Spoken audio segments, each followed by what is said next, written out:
माननीय वामन मेश्राम साहब को, जो कि भारत मुक्ति मोर्चा के राष्ट्रीय अध्यक्ष हैं और आज छत्तीसगढ़ में हसदो जंगल बचाओ के आंदोलन को समर्थन करने आए हैं, जो 10 साल से चल रहा है। काफी उत्साह भरा यहाँ पे माहौल है और बहुत बड़े निर्णायक मोड़ आने वाले हैं।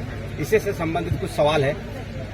सर, आदिवासियों के ऊपर पूरे छत्तीसगढ़ में बहुतायत से इनके ऊपर अन्याय अत्याचार किया जा रहा है और भारत देश के जो छत्तीसगढ़ के जो तमाम आदिवासी हैं, राष्ट्रीय आदिवासी एकता परिषद के साथ में मिलके और आपके दिशा निर्देशन में 5वीं अनुसूची का इम्प्लीमेंटेशन में काम करना चाह रहे हैं। सर, इसके संदर्भ में आपसे थोड़ा सा जानकारी चाहिए। इसका लिखित प्रस्ताव अगर हमारे पास भेज दिया जाए तो बाकायदा हम योजना बनाकर आपको समर्थन करेंगे, क्योंकि हम लोग उसको आगे कैसे चलाना होगा बताएंगे। जी। सर, अभी जैसे आपके माध्यम से पूरे भारत देश में ईवीएम के मुद्दे को लेकर देशव्यापी जन आंदोलन शुरू हो चुका है सर। तो अभी लोकसभा का चुनाव 1-2 महीने के बाद में होने वाला है। आप ईवीएम के मुद्दे के संदर्भ में हमारे छत्तीसगढ़ के तमाम जो साथी लोग हैं, दर्शक लोग हैं, जो आपके नेशनल इंटरनेशनल में हैं, उनके माध्यम से उनके लिए आप क्या संदेश देना चाहेंगे? चुनाव आयोग ईवीएम को बदलकर बैलेट पेपर पर अगर चुनाव नहीं लाता है तो हम आने वाले चुनाव में उसके लिए ईवीएम मशीन फोड़ने के लिए 15 लाख कमेटियां बना रहे हैं। तो हर बूथ पर हम ईवीएम मशीन फोड़ेंगे। जी। क्योंकि वो संविधान के विरोध में काम कर रहे हैं। तो हम लोग इस वजह से हमारे वोटों की चोरी होगी। वोटों की चोरी करके जो लोग सरकार लाना चाहते हैं हम उनको रोकेंगे। जी। और सर, आप जैसे अभी हमने यहाँ पे आपको सुना कि 2030 में जो व्यवस्था परिवर्तन को जो बदलाव होना होगा, इस टाइप का जो आपके माध्यम से यहाँ पे सुनने को मिला, ये जो व्यवस्था परिवर्तन की लड़ाई पूरे भारत में बड़ी जोर शोर से दिख रही है। मुझे ऐसा लग रहा है सर, ये 2030 तक नहीं जाएगा, बल्कि ऐसा लगता है कि ये 25-26 में हो जाएगा इस टाइप का।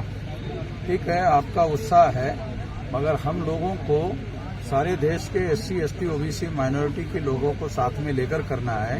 तो इस वजह से मैं कह रहा हूं कि लोगों को साथ में लेकर ये आंदोलन करेंगे, ताकि ये आंदोलन नहीं रहना चाहिए, ये जन आंदोलन होना चाहिए सर। कोई इनके समर्थन में नहीं रहना चाहिए। जी।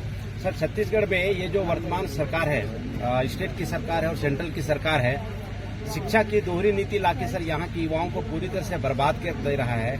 जहाँ पे इन्होंने नियम बनाया है कि कक्षा 8वीं, 10वीं और 12वीं तक फ्री में पास करना है, और हम लोग आपके माध्यम से हमारे छत्तीसगढ़ के जो युवाओं को एक पाठ्यक्रम हो पाए, इसके संदर्भ में आपसे हम लोग सलाह लेना चाह रहे हैं। सिर्फ एक पाठ्यक्रम। अब ये पाठ्यक्रम की जो बात है, ये नेशनल एजुकेशन पॉलिसी के तहत जो ये लोग एजुकेशन पॉलिसी बना रहे हैं, उसका हम सारे देश भर में विरोध कर रहे हैं। उस विरोध में आप लोगों का प्रस्ताव क्या है वो हमारे पास भेजिए, तो उस बात को भी हम ऑल इंडिया में लागू करेंगे। सर, एक और सवाल है सर, आदिवासियों से संबंधित बहुत संख्या में छत्तीसगढ़ में आदिवासी निवास करते हैं, और ये जो ब्राह्मणों की जो सरकार है, कांग्रेस और भाजपा, ये मिलके सर आदिवासियों को दारू पिला रही है और हम छत्तीसगढ़ में दारू बंद कराना चाहते हैं। इसके संदर्भ में सर आपका मार्गदर्शन चाहिए। दारूबंदी का आंदोलन चलाया जाना चाहिए, मगर दारूबंदी के लिए पहले हमारे आदिवासियों का समर्थन हासिल करना चाहिए। जी। क्योंकि हमारे जो आदिवासी लोग हैं गांवों में अपने घरों में ही वो दारू पैदा करते हैं जी, और वो घरों में ही दारू पैदा करके मार्केट में नहीं खरीदते, घरों में ही बनाते, घरों में ही पीते। तो उनका हजारों सालों का ये चल रहा है। तो इसके लिए इसके बारे में जब तक आदिवासी लोगों का समर्थन हम लोगों को नहीं मिलेगा, तब तक ये इशू लेना ठीक नहीं है। जी। क्योंकि हमारे लोगों का समर्थन लेना पड़ेगा। अब उनका हजारों सालों का परंपरागत पे है, वो खुद बनाते, वो मार्केट से नहीं लेते हैं। आपको क्या है, मार्केट से मोदी की दारू पीते हैं आदिवासी? नहीं, मोदी की दारू नहीं पीते। आदिवासी तो अपनी ही दारू बनाते हैं, अपनी दारू पीते हैं। महुआ का। हाँ, वो काहे की बनाते हैं वो तो उनको मालूम है। सर, ये हंसदेव एक चीज की थोड़ी बनाते हो, कई चीजें है उसमें, महुआ एक चीज है।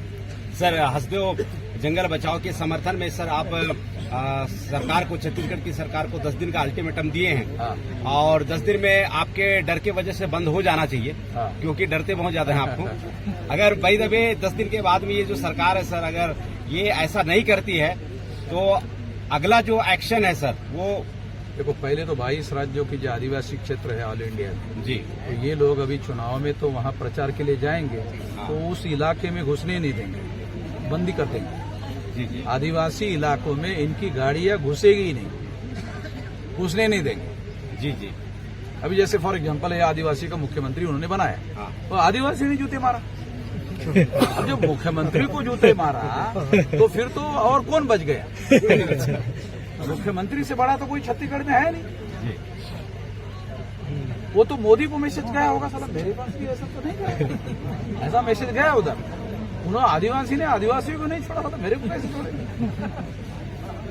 सर, मुख्यमंत्री विष्णुदेव साय और कथावाचक धीरेन्द्र शास्त्री के ऊपर सर कुनकुरी में 9 तारीख को एफआईआर करने की सूचना दर्ज की गई है और इन्होंने गैर संवैधानिक तरीके से सर आर्टिकल 25 का वायलेंस किया गया था और ये भारत मुक्ति मोर्चा के बैनर पे हुआ है और इस लड़ाई को छत्तीसगढ़ के जो मूल निवासी हैं लड़ना चाहते हैं। इस संदर्भ में सर आपकी राय जानना छत्तीसगढ़ के लोगों को जो भी मदद चाहिए मैं हम करेंगे। जी कानूनी मदद है, आंदोलन की मदद है, जो भी चाहिए। जी हाई कोर्ट सुप्रीम कोर्ट में केस करना है, जी हम लोग करेंगे। जी जी जी क्योंकि मुझे वकील को पैसा नहीं देना पड़ता है, मैं तो वकील से चंदा लेता हूँ। वकील मेरे से पैसा नहीं लेता, मैं वकील को दूसरी 10 केस दे देता हूँ, एक केस मुफ्त में लड़ने के लिए बोलता हूँ।